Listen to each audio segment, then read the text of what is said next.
మనం ఇప్పుడు విజయవాడ పశ్చిమ నియోజకవర్గంలో ఉన్నాము.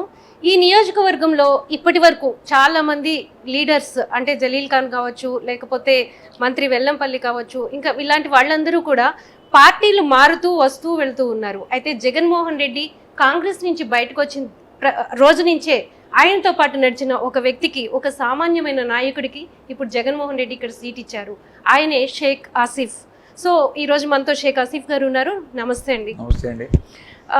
మీరు ఇప్పుడు సుజనా చౌదరి ఇక్కడ బీజేపీకి వచ్చింది కూటమిలో భాగంగా. సో ఆయన మీద పోటీ చేయబోతున్నారు. ఆయనేమో చాలా రిచ్ అని చెప్తారు. సో ఆయన మీద పోటీ పడడానికి మీకున్న అర్హతలు ఏంటి?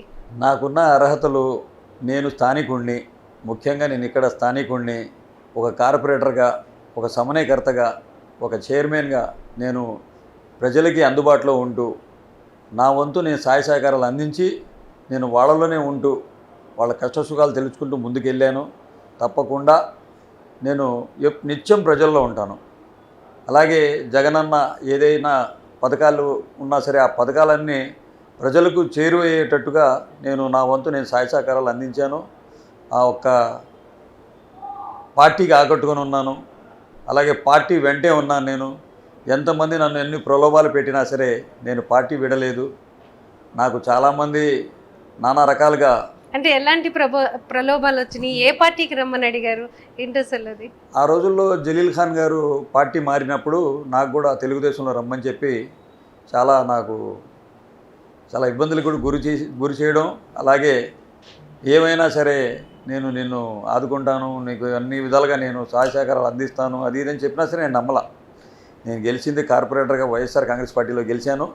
నేను వైఎస్ఆర్ కాంగ్రెస్ పార్టీలోనే ఉంటానని చెప్పేసి నేను ఉన్నాను. తర్వాత నేను ఉన్నందుకు జగనన్న నాకు పిలిచి సమన్వయకర్తగా 2016లో ఇవ్వడం జరిగింది.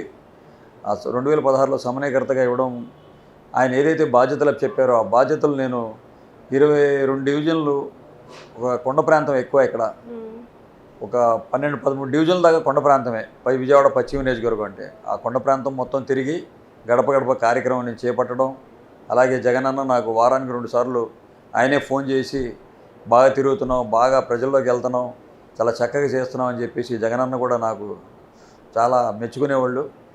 ఆ ఒక్క రీతి వల్లే నేను జగనన్న దృష్టికి వెళ్ళడం, అలాగే జగనన్న ఏదైతే ప్రజా సంకల్ప యాత్ర పెట్టారో ఆ ప్రజా సంకల్ప యాత్రలో ఇడుగులపాయ నుంచి ఇచ్చాపురం దాకా నేను జగనన్న వెంటే వెళ్ళడం, కలవడం, ఇక్కడ నియోజకవర్గ సమస్యలు ఆయనకి వివరించడం, అలా ముందుకు సాగాను.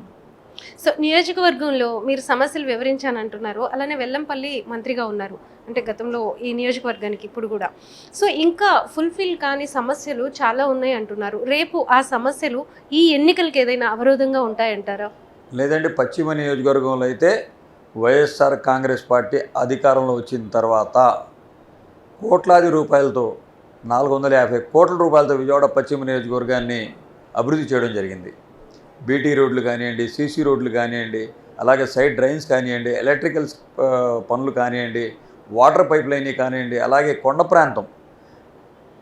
ప్రాంతం కూడా వాటర్ ట్యాంకులు కానివ్వండి, రిటైనింగ్ వాల్స్ కానివ్వండి, మెట్ల మార్గాలు కానివ్వండి, అనేక వసతులు ఎవరైతే కొండ ప్రాంతం నివసించే వాళ్ళు ఉన్నారో వాళ్ళకి వైఎస్ఆర్ కాంగ్రెస్ పార్టీ వచ్చిన తర్వాత అన్ని సదుపాయాలు కల్పించి వాళ్ళకి కొండ పై ప్రాంతంలో ఉన్న వాళ్ళందరికీ సంక్షేమ పథకాలు కూడా వాలంటరీ వ్యవస్థ ద్వారా అందజేయడం జరిగింది.